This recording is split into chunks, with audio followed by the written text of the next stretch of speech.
Did you talk about vice presidential possibilities with Senator Warren? Given that combination of factors, we assess it is possible that hostile actors gained access to Secretary Clinton's personal email account. So that's what we found. Finally, with respect to our recommendation to the Department of Justice, in our system, the prosecutors make the decisions about whether charges are appropriate based on evidence that the FBI helps collect.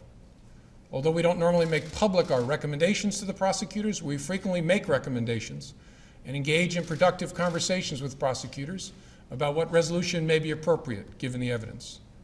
In this case, given the importance of the matter, I think unusual transparency is in order. Although there is evidence of potential violations of the statutes regarding the handling of classified information, our judgment is that no reasonable prosecutor would bring such a case. Prosecutors necessarily weigh a number of factors before deciding whether to bring charges. There are obvious considerations like the strength of the evidence, especially regarding intent. Responsible decisions also consider the context of a person's actions and how similar situations have been handled in the past. In looking back at our investigations into the mishandling or removal of classified information, we cannot find a case that would support bringing criminal charges on these facts. All the cases prosecuted involved some combination of clearly intentional and willful mishandling of classified information or vast quantities of information exposed in such a way as to support an inference of intentional misconduct or indications of disloyalty to the United States or efforts to obstruct justice. We do not see those things here. To be clear, this is not to suggest that in similar circumstances, a person who engaged in this activity would face no consequences. To the contrary, those individuals are often subject to security or administrative sanctions, but that's not what we're deciding now. As a result, although the Department of Justice makes final decisions on matters like this, we are expressing to Justice our view that no charges are appropriate in this case. Of your email practices while you were Secretary of State. I think there's a lot of people who don't understand what your thought process was on that. So can you tell me the story of how you decided to delete 33,000 emails and how that deletion was executed? Well, let's start from the beginning. Everything I did was permitted. There was no law, there was no regulation, there was nothing that did not give me the full authority to decide how I was going to communicate. Previous secretaries of state have said they did the same thing, and people across the government knew that I used one device. Maybe it was because I am not the most technically capable person and wanted to make it as easy as possible. But you said that they did the same thing, that they used a personal server and Well, a while personal facing email. a subpoena, deleted emails from them? You know, you're starting with so many assumptions that are, I've never had a subpoena. There is nothing. Again, let's take a deep breath here. Everything I did was permitted by law and regulation. I had one device. When I mailed anybody in the government, it would go into the government system. Now, I didn't have to turn over anything. I chose to turn over 55,000 pages because I wanted to go above and beyond what was expected of me, because I knew the vast majority of everything that was official already was in the State Department system. And now I think it's kind of fun. People get a real-time, behind-the-scenes look at, you know, what I was emailing about and what I was communicating about. Wearing warm socks, as you said to John Podesta. Exactly, and or you working know, a fax machine. yeah, a secure fax machine, which is harder to work than the regular. So yes, this is being blown up with no basis in law or in fact. That's fine, I get it. This is being, in effect, used by the Republicans in the Congress. Okay, but I want people to understand what the truth is. And the truth is, everything I did was permitted, and I went above and beyond what anybody could have expected in making sure that if the State Department didn't capture something, I made a real effort to get it to them. And I had no obligation to do any of that. So let's set the record straight. And those 55,000 pages, they will be released over the course of this year. people can again make their. Now, I have so far used the singular term email server in describing the referral that began our investigation. It turns out to have been more complicated than that. Secretary Clinton used several different servers and administrators of those servers during her 4 years at the State Department. And she also used numerous mobile devices to send and to read email on that personal domain. As new servers and equipment were employed, older servers were taken out of service, stored, and decommissioned in various ways. Piecing all of that back together to gain as full an understanding as possible of the ways in which personal email was used for government work has been a painstaking undertaking, requiring thousands of hours of effort. I remember landing under sniper fire. In the speech last week, Senator Clinton was referring to her visit to Tuzla, Bosnia in 1996 as First Lady. The brutal war was over, but hostilities continued. And though the trip was exactly 12 years ago tomorrow, the memories seemed etched in Clinton's mind. There was supposed to be some kind of a greeting ceremony at the airport, but instead we just ran with our heads down to get into the vehicles to get to our base. Problem is, that's not what happened. And we should know, CBS News accompanied the First Lady and daughter Chelsea on that Bosnia trip. That's Senator Clinton talking to me on the military flight into Tuzla. And these are the pictures we recorded of the greeting ceremony when the plane landed. Compare that to Senator Clinton's account. I remember landing under sniper fire. There was no greeting ceremony, and we basically were told to run to our cars. Now that is what happened. Thank you. There was no sniper fire either when Senator Clinton visited 2 Army outposts where she posed for photos, and no sniper fire back at the base, where she sang at a USO show starring Sinbad and Sheryl Crow. Referring to the CBS News video, Clinton aides today acknowledged her arrival in Bosnia was not quite as dramatic as Clinton put it. She meant that there was fire in the hillside around the area when we landed, which was the case. Who knows if she misremembered, misspoke, exaggerated, whatever, it makes the case for Senator Obama that all this experience that she's been talking about is at least partly her imagination. Hundreds of thousands have viewed the video online in just the past few days, a reminder that in politics, memory should always match the videotape. Life of advocacy for girls, and at the same time the privilege, as she says, of doing her own scheduling, which includes so many speeches. And I think a lot of people, George, have in fact focused on the fact that she and President Clinton are making a lot of money. It has been reported you've made $5 million making speeches. The president's made more than $100 million. Well, if you have no reason to remember, but we came out of the White House not only dead broke, but in debt. Money when we got there, and we struggled to, piece together the resources for mortgages, for houses, for Chelsea's education. It was not easy. Bill has worked really hard, and it's been amazing to me. He's worked very hard. First of all, we had to pay off all our debts, which was, you had to make double the money because of, obviously, taxes, and then pay off the debts and get us houses and take care of family members. But do you think Americans are going to understand 5 times the median income in this country for one speech? Well, let me put it this way. I thought making speeches for money was a much better thing than getting connected with any one group or company, as so many people who leave public life do. Well, Trish, no question, the Washington Post fact checker had a field day with Hillary Clinton's answers on Fox News Sunday. This whole email controversy is back in the news based on how Hillary Clinton handled questions from Chris Wallace in that exclusive interview on Fox News Sunday.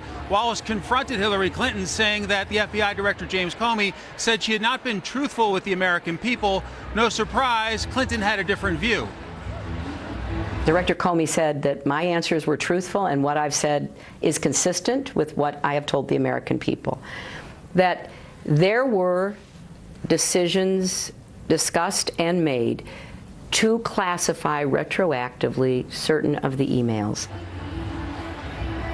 And that answer earned Hillary Clinton 4 Pinocchios from the Washington Post fact checker. The Post notes that Director Comey said some emails were already classified and should not have been sent on an unclassified private server. Later, Clinton also blamed her former colleagues at the State Department. check out this quote from your book. She said, once threw a Bible at an agent on her detail, hitting him in the back of the head. Assignment to her detail was a form of punishment handed down by passive, aggressive middle management. When her detail passed, Mrs. Clinton expected everyone to just disappear. She didn't want to see anyone in the White House halls. If the whole place were the personal executive mansion, it was insulting. She hated uniforms. Yeah, you were giving up your life, or could be potentially giving up your life to protect her. Right. My experience with them is they don't like the military and they don't like law enforcement. And my personal feeling, based on what I saw, is she does not like men. When one of Secretary Clinton's servers was decommissioned in 2013, the email software was removed. That didn't remove the email content, but it was like removing the frame from a huge unfinished jigsaw puzzle and then dumping all the pieces on the floor. The effect was that millions of email fragments ended up in the server's unused or slack space. We searched through all of it to understand what was there and what parts of the puzzle we could put back together again. FBI investigators also read all of the approximately 30,000 emails that Secretary Clinton provided to the State Department in 2014.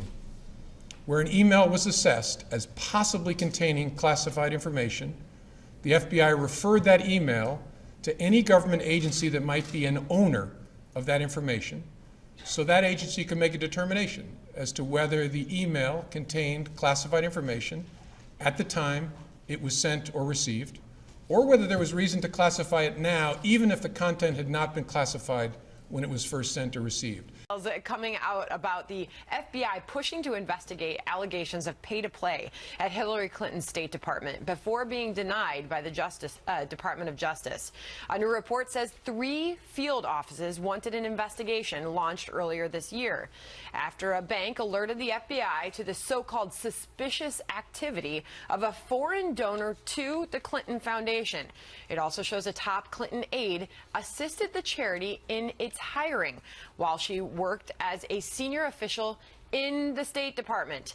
As first reported on CNN, Cheryl Mills, Hillary's chief of staff at State, traveled to New York in 2012 to interview job candidates for a top job at the foundation.